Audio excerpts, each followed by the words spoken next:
যদি দেখাই, দেখেন কত সুন্দর ফলন আসছে গাছে। এগুলো হচ্ছে বোতল বাগুন বলে ডাকে এদিকে সবাই, ঠিক না? হ্যাঁ, এটা এটা একটা প্রায় আধা কেজির উপরে ওজন হয়ে যায়। হ্যাঁ, অনেক সময় হয়ে যায়। অনেক সময় হয়ে যায়, দেখতে অনেক সুন্দর। তো এই সুন্দরের মধ্যে একটা কথা হলো যে সমস্যা হলো ডগা ছিদ্রকারী পোকা আর হলো পচন।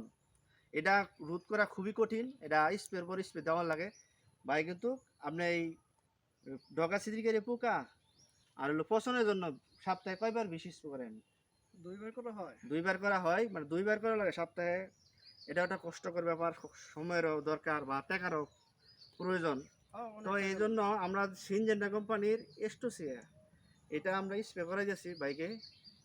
এটা সপ্তাহে একবার দিলে চলবে, মানে এটা দিলে তেমনভাবে ডগাও সিজিকারি পোকাও কাটতো না বা ফলনও নষ্ট হইতো না।